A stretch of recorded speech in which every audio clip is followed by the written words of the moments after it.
Síguenos en las redes sociales, Instagram, Twitter, Facebook, LinkedIn, como @Divox Radio, Bien, ya estamos de regreso para conversar en esta oportunidad con Rosa Madera, quien es fundadora y CEO de Empathy. Bienvenida, Rosa.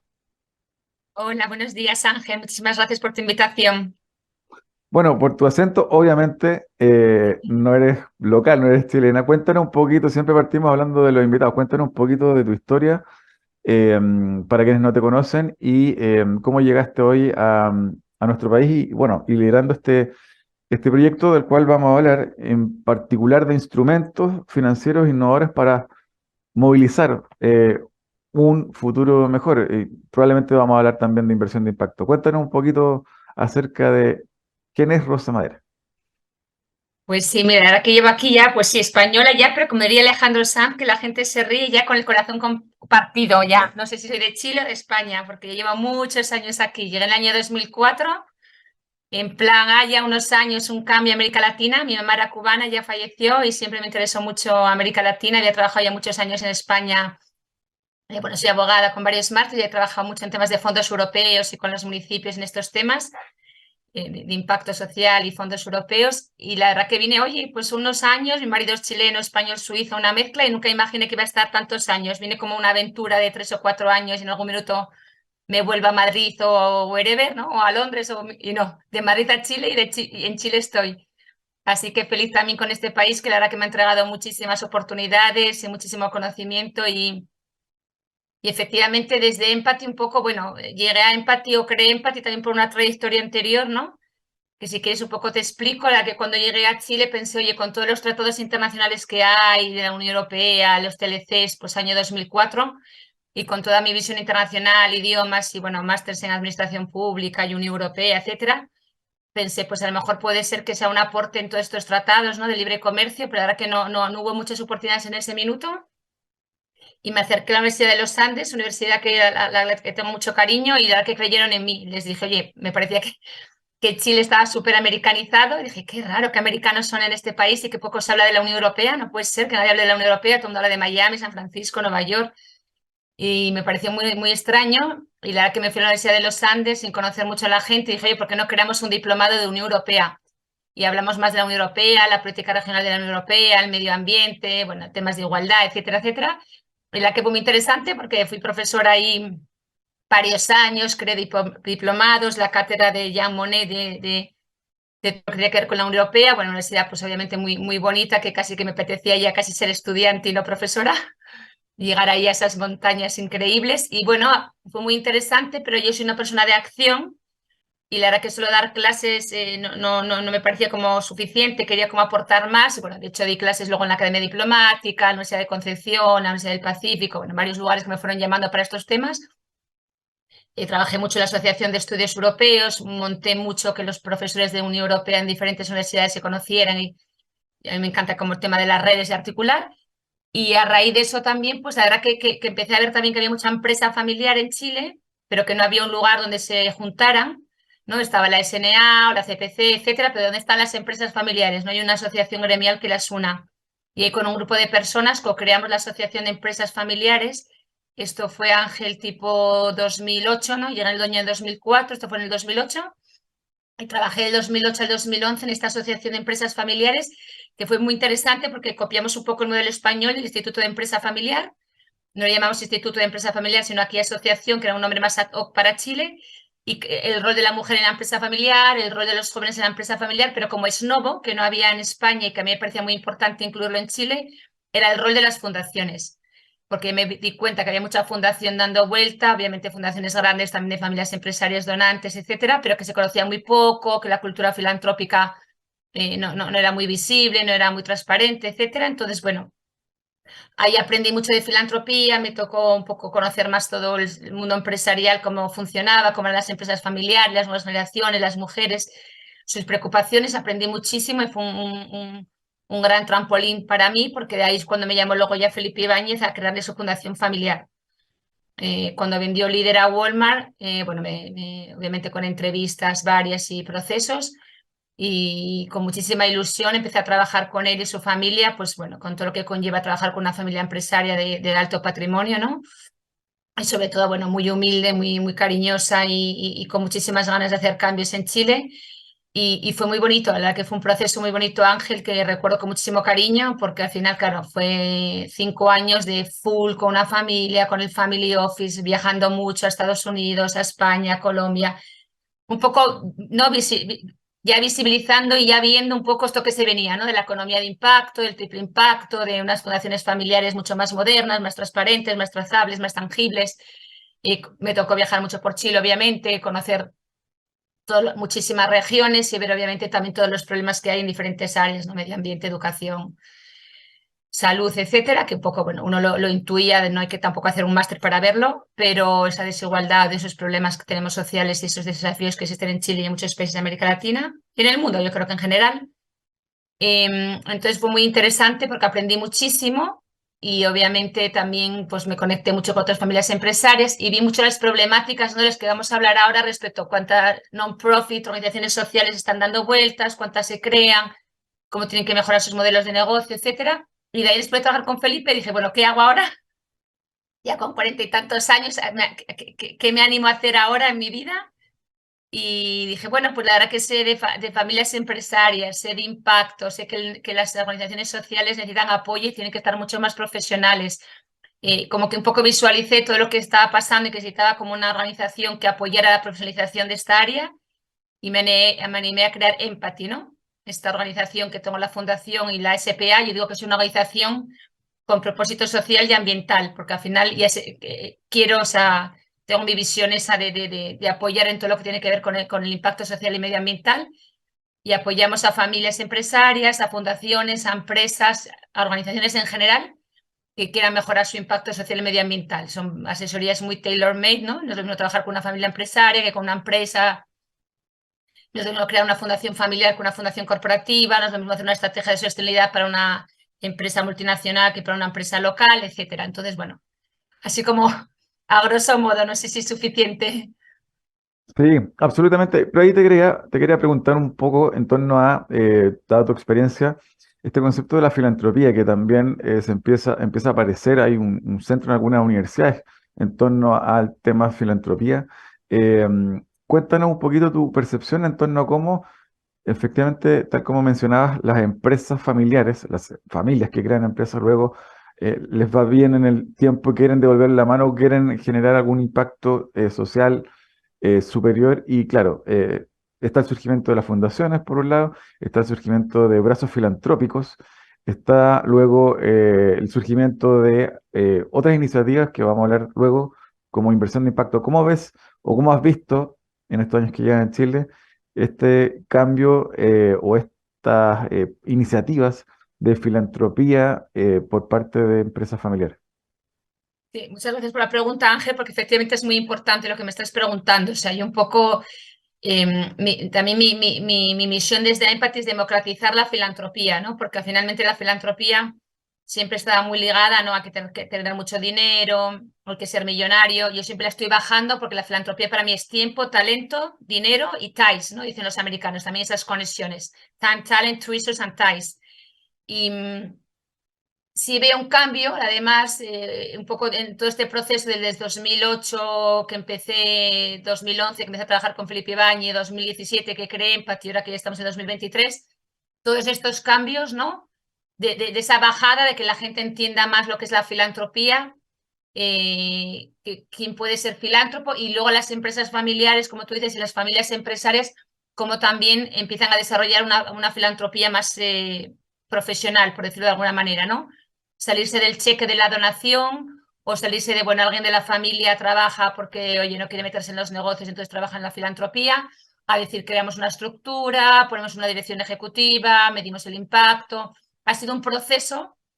La verdad que las nuevas generaciones han impulsado mucho esta filantropía mucho más transparente y mezclada un poco con todo lo que está ocurriendo, ¿no?, de las empresas ¿no?, esta economía de impacto que está tan vibrante, que hay tantos actores dando vueltas. Entonces, efectivamente, yo noto un cambio increíble. O sea, imagínate, en el 2011, cuando hacíamos estos eventos de filantropía, o trajimos a alguien de afuera para hablar de filantropía, todavía estaba la familia Schiss hablando de que ellos querían hacer un teatro del lago, que querían convertirse en el Salzburgo de Sudamérica.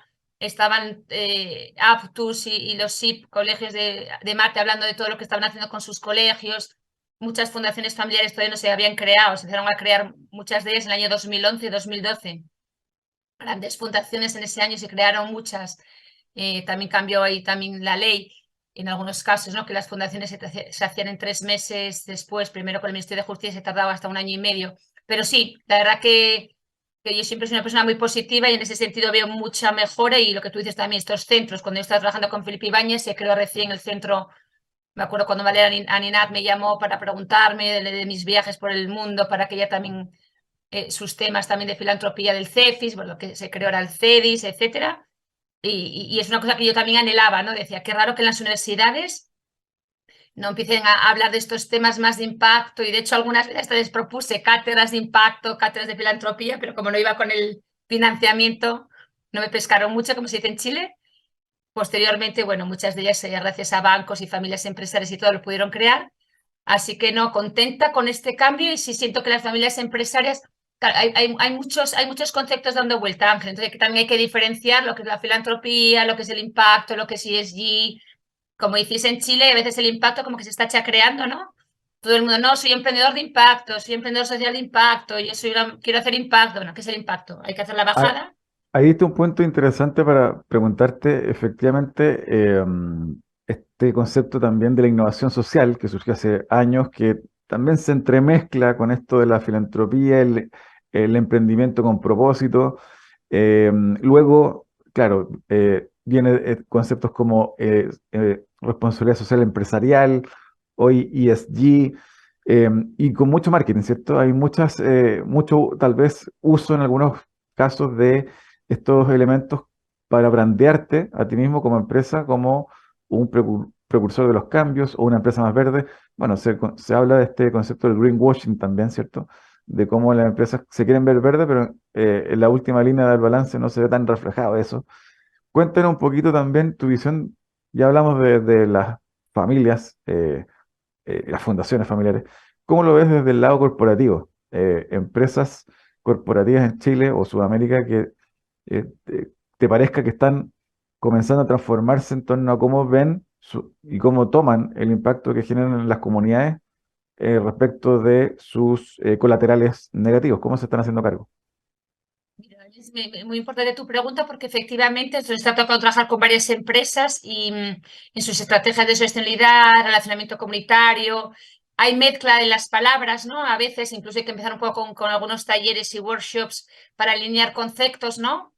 Y además hay diferentes personas en los equipos, desde el sociólogo hasta el psicólogo, hasta el que sabe más de medio ambiente. Entonces, de repente hay el que está más en lo social, pero que a lo mejor trabaja más asistencialmente. Entonces hay que empezar a alinear. Lo que yo veo mucho que las empresas ahora, por lo menos mi experiencia desde la consultoría, es que están un poco en esa mirada, oye, desde Empathy nos podéis ayudar a este alineamiento estratégico, la filial en México, la filial en Alemania o la filial en Panamá, o sea, cada una tiene como una agenda diferente, de repente los ODS, otros hablan de sostenibilidad, unos hablan de sustentabilidad, el relacionamiento comunitario con esta comuna lo hacemos así, con la otra comuna lo hacemos asado. Siento que se están haciendo cosas, porque la verdad que sí se están haciendo cosas, cuando tú empiezas a ver los programas, sus documentos, lo que están haciendo, o sea, hay muchísima ayuda y muchísimos programas. Yo a veces digo, wow, pero vuelve a lo mismo, como que falta esa estrategia más de alineamiento, ¿no? A veces fue como un poco asistencial, un poco mata caballo medio rápido, otras de repente por cambios también no tienen que volver a empezar a trabajar con las comunidades, no sé, siento que hay mucha más preocupación que antes. Siento que todas quieren aprender más, hay humildad de decir, oye, hubo mucha ceguera al respecto, cómo aprendemos y lo hacemos mejor. Y luego además ya como con los interlocutores o con equipos ya también más preparados al respecto, ¿no? Porque de repente a veces la sostenibilidad o la responsabilidad empresarial, bueno, casi que era gerente de asuntos corporativos, recursos humanos y sostenibilidad, como que era una parte así que medio de adorno, ¿no? Por siendo un poco exagerada, pero ahora siento que no, que siento, como tú bien dices, que hay más interés, sí hay que, insisto, sí hay que empezar a demarcar más los conceptos, ¿no? ¿Qué es inversión de impacto? Tú no estás haciendo inversión de impacto. ¿Qué es relacionamiento comunitario? ¿Qué es una estrategia de sostenibilidad? ¿Qué es una estrategia de sustentabilidad? ¿Qué tipo de medición tienes? O los ODS, ¿no? ¿Qué trabajo con los ODS? Bueno, pues trabajas con los ODS, ¿qué tipo de ODS? ¿Cuál es la bajada? Hay mucho documento.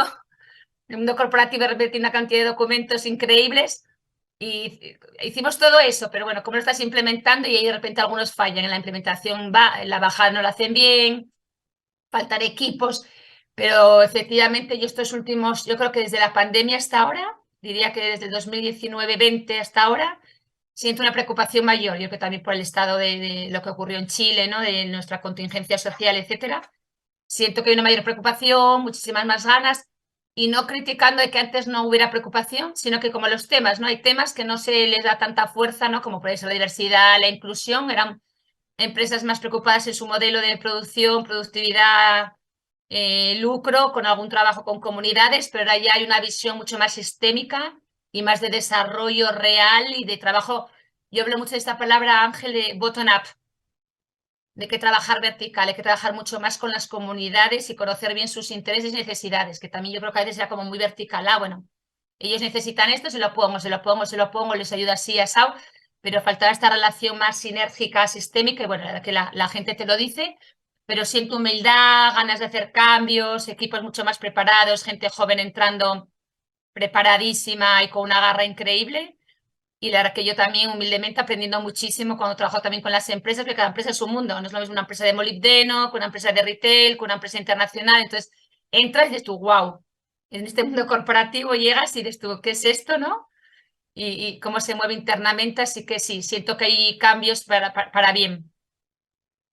Rosa, antes de ir al corte, última pregunta. Vamos a entrar de lleno en el segundo bloque al tema de inversión de impacto, instrumentos financieros.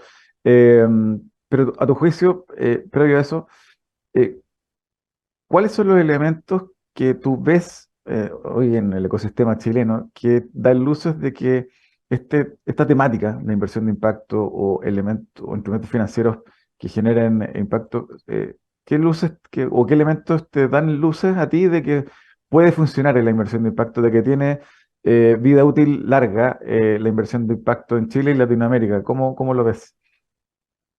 Que es porque veo mucho más conciencia social, para bien o para mal. Yo creo que la pandemia abrió muchos frentes que la gente no conocía, los que no estábamos, a lo mejor había mucha gente todavía que vivía un poco en ese mundo de que Chile le da fenomenal, Chile está genial y Chile está súper desarrollado y no hay problemas. Eso le pasa a los países vecinos.